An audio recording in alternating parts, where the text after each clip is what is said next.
todo. ¿Y por qué tomó el Quijote? Tomó esa obra como referencia para hacer algo que yo creo que era tan personal y que estaba tan dentro de lo que él pensaba que tenía que ser el arte. Yo creo que la clave está en el mismo Quijote. El Quijote es una novela completamente abierta, que constantemente nos está dando referencias y señales de que todo puede ser interpretado de otra manera. Los nombres de algunos personajes se multiplican, hay varios narradores, la visión de la realidad tiene muchas perspectivas. Lo que para uno puede ser el yelmo de Mambrino, para otro es la bacía de un barbero, para otro puede ser otra cosa. Lo mismo pasa con los molinos. Es decir, es una novela tremendamente moderna, desde luego, no ha sido superada, y que yo creo que ya adelantaba un poco el relativismo de Einstein, porque ahí vemos que todo es relativo, absolutamente. Es lo que Américo Castro llamaba la realidad oscilante. Es decir, es una novela que, sobre todo, a mí la sensación que siempre me inspira es que es imposible atrapar la realidad del todo.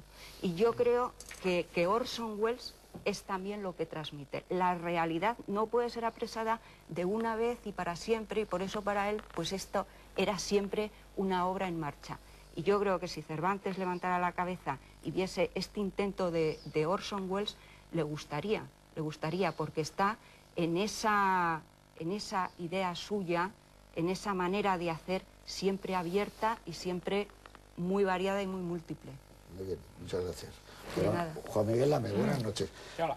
Tampoco nos ha dicho qué es exactamente este Quijote de Orson Welles. Nos has hablado maravillosamente además de la novela de Cervantes y es verdad, todos estamos de acuerdo contigo. Tú como productor y como escritor, ¿qué rayos crees que es este? ¿Esto qué es? Está bien en que llames esto, entre comillas. Está bien, es una buena idea. Yo pensaba de hablar también de esto. Y yo creo que cuando un artista se muere, sus herederos, que en el mejor de los casos solo comparten con él el ADN, suelen buscar y rebuscar entre sus pertenencias hasta dar con una novela inédita, con un boceto arrinconado, con un poema o con un material no proyectado, como en este caso.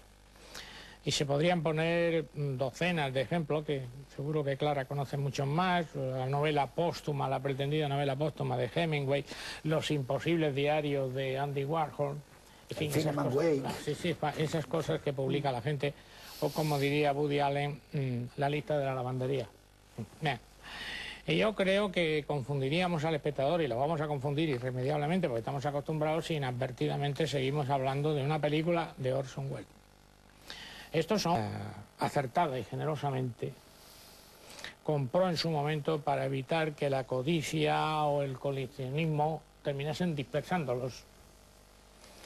Y con la única intención de ordenarlos, clasificarlos y custodiarlos.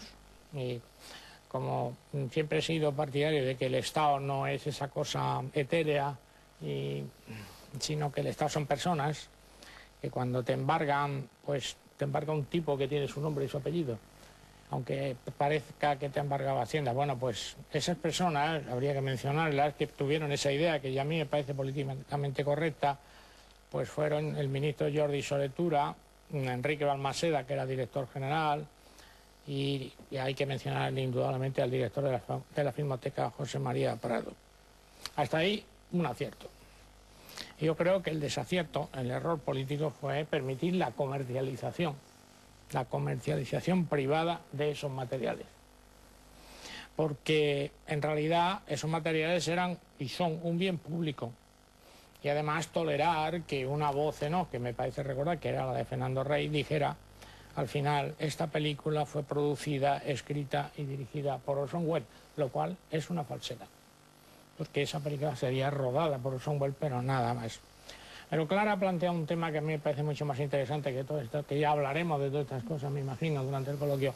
Ha planteado un tema que a mí me parece muy interesante, me parece que es lo que realmente vale la pena hablar, que es sobre la condición de artista. Yo no creo, Clara, y no voy a discutir, simplemente voy a plantearlo, que Orson Welles, al rodar el Quijote, se identificara con Cervantes. No, ni mucho menos. Se identificaba con el Quijote, y lo explicaré después. Pero mi pregunta es, ¿ser un artista da patente de corso? Yo creo que si hablamos de eso después interesaremos a los espectadores. Muy bien. Yo creo, lo dice Juan Miguel Lamet, por las libertades que se toma con el texto cervantino, con las aventuras, etcétera, etcétera, y con una especie de traslado del mundo de Cervantes al mundo actual. La película empieza a rodarse en el año 57 y, como digo, va rodándose año tras año según Orson Welles va cogiendo un poquito de dinero y lo va invirtiendo en este proyecto para el muy querido. Pero de todo eso, de toda esa aventura de Orson Welles, nos hablará luego con el coloquio Juan Cobos, porque si hay alguien, no ya en España, yo diría en el mundo, que pueda hablar con conocimiento de causa real de esta película, es él, que ha compartido bastantes horas con el propio Orson Welles sobre lo que debería haber sido esta obra, que en principio para él, y aparte del nacimiento, se la planteó como una de las grandes películas. Lo que sí cuesta trabajo entender a veces es que estemos ante la misma persona que había filmado el año 41 Ciudadano Kane. Pero claro, también uno se da cuenta de que hay algunos hallazgos aquí asombrosos de puesta en escena, de capturación de imágenes. Es realmente extraordinario, pero como dice también Juan Miguel Lamet, que son como unos trabajos, como unos testimonios, unos experimentos, un metraje que luego está puesto en manos de un director de cine español muy conocido, sobre todo para los amantes de un tipo de cine especializado en el terror, como es Jesús Franco. Aquí aparece con el nombre de Jess Frank, que es el responsable de la ordenación, yo creo, final del material, y naturalmente de la postproducción, como pone en la película. Yo creo que con todas las buenas intenciones del mundo, esta película, cuando sale en la Expo de Sevilla del 92, ¿no? 92, sí, produce una cierta decepción, naturalmente, entre todos los amantes del cine de Orson Welles. Pero yo creo que según vayan pasando los años, estos añadidos de Orson Welles, ese viaje por Pamplona, pues será realmente algo insólito. Esa quinta Miró, en esas Sanfermines, donde ustedes lo verán, hay un plano que sale Henry Fonda tratando de filmar un entierro de San Fermín por la mañana, que también se incorpora a la película. ¿Lo hubiera incorporado Orson Welles?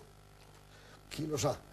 En cualquier caso, vamos a ver un Don Quijote verdaderamente especial y filmado, claro, por uno de los grandes genios del cine, sin ningún lugar a dudas. Después vamos a hablar mucho y sobre todo yo creo que Juan llevará la batuta, porque él conoce muy bien todos los entretejidos de esta película. Realmente sí es una película insólita a más no poder. Con todos ustedes, El Quijote de Orson Welles.